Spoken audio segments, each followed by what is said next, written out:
For the first time in history, people and machinery are working together, realizing a dream.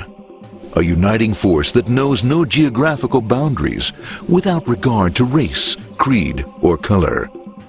A new era where communication truly brings people together. This is the dawn of the net. Want to know how it works? Click here to begin your journey into the net.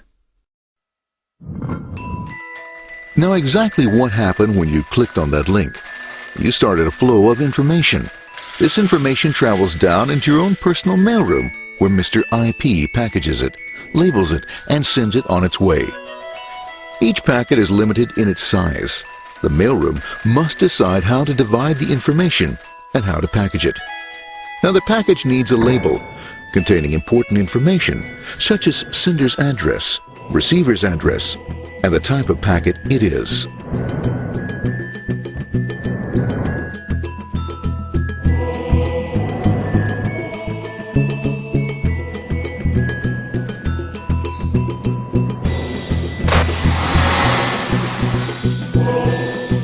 Because this particular packet is going out onto the internet, it also gets an address for the proxy server, which has a special function, as we'll see later.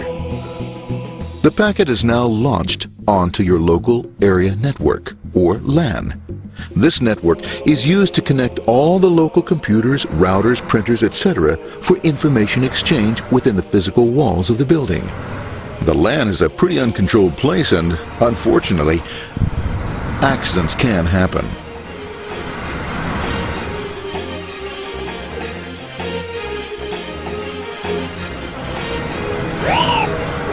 The highway of the LAN is packed with all types of information. These are IP packets, Novell packets, Apple Talk packets. They're going against traffic, as usual. The local router reads the address and, if necessary, lifts the packet onto another network. The router, a symbol of control in a seemingly disorganized world. Whoops, sorry about that. Let's put this one there, this one here. This moves here, this one goes here. I don't like this one. Let's go with this one. This one goes here. A little bit left. Let's go with this one here. Another channel here. Let's put that one here. Another one there. Let's put that one here. There he is, systematic, uncaring, methodical, conservative, and sometimes not quite up to speed. Oops, sorry. But at least he is exact, for the most part. That one goes there. That one goes there. That one goes there. That one goes there. And this one goes there. Well, another one goes there. That goes there. He's behind. That one goes there. That goes there. He goes there. One goes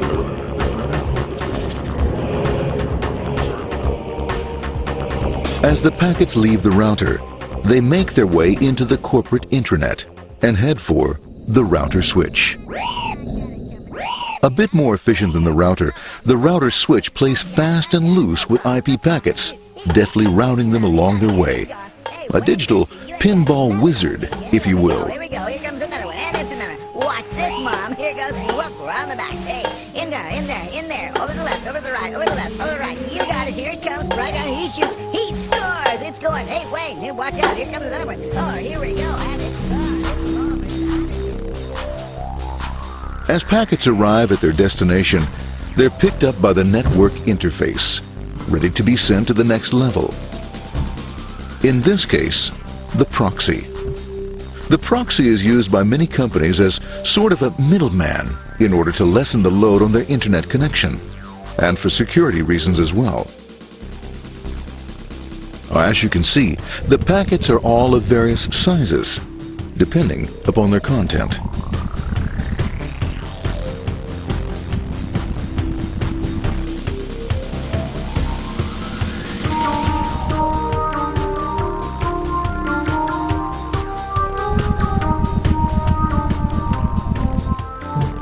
The proxy opens the packet and looks for the web address, or URL. Depending upon whether the address is acceptable, the packet is sent on to the internet.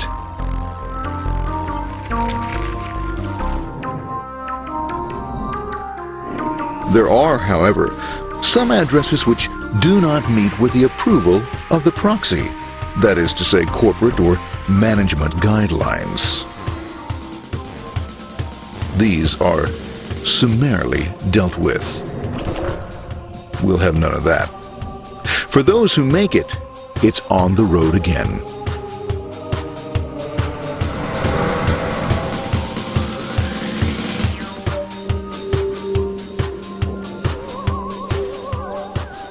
Next up, the firewall. The corporate firewall serves two purposes. It prevents some rather nasty things from the internet from coming into the intranet, and it can also prevent sensitive corporate information from being sent out onto the internet. Once through the firewall, a router picks up the packet and places it onto a much narrower road, or bandwidth, as we say. Obviously, the road is not broad enough to take them all. Now you might wonder what happens to all those packets which don't make it along the way. Well, when Mr. IP doesn't receive an acknowledgement that a packet has been received in due time, he simply sends a replacement packet. We are now ready to enter the world of the Internet. A spider web of interconnected networks which span our entire globe. Here, routers and switches establish links between networks. Now, the net is an entirely different environment than you'll find within the protected walls of your LAN. Out here, it's the Wild West. Plenty of space, plenty of opportunities, plenty of things to explore and places to go.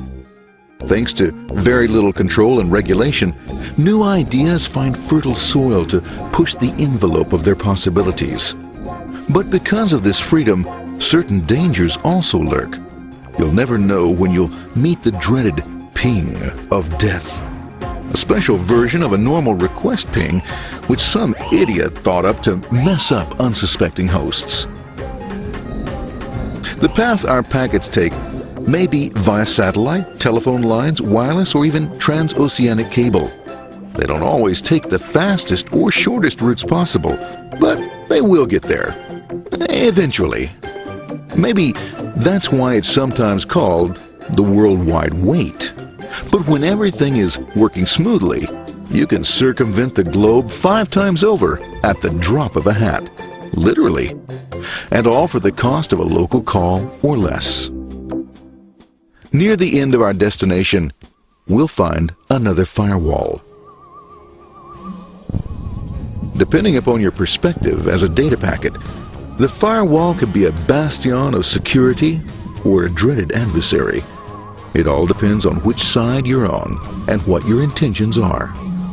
The firewall is designed to let in only those packets that meet its criteria. This firewall is operating on ports 80 and 25. All attempts to enter through other ports are closed for business.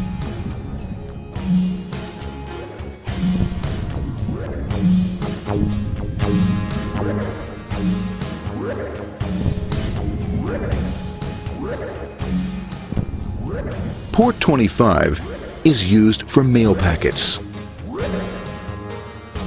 while Port 80 is the entrance for packets from the Internet to the web server. Inside the firewall, packets are screened more thoroughly. Some packets make it easily through customs, while others look just a bit dubious. Now, the firewall officer is not easily fooled, such as when this ping of death packet tries to disguise itself as a normal ping packet. It's okay, go on, it's okay, no problem. Have a nice day, be out of here, bye. For those packets lucky enough to make it this far, the journey is almost over. It's just a line up on the interface to be taken up into the web server. Nowadays, a web server can run on many things, from a mainframe to a webcam to the computer on your desk, or why not your refrigerator? With a proper setup, you can find out if you have the makings for chicken cacciatore or if you have to go shopping. Remember, this is the dawn of the net. Almost anything's possible. One by one, the packets are received, opened, and unpacked. The information they contain, that is, your request for information, is sent on to the web server application.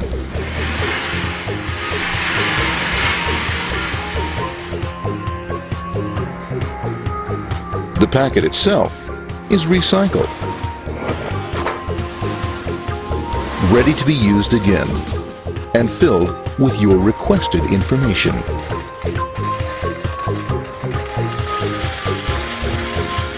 Addressed and sent out on its way back to you.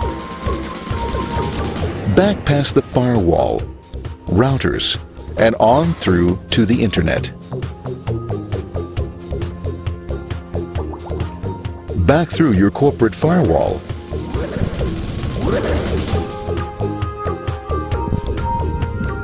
And onto your interface. Ready to supply your web browser with the information you requested. That is, this film.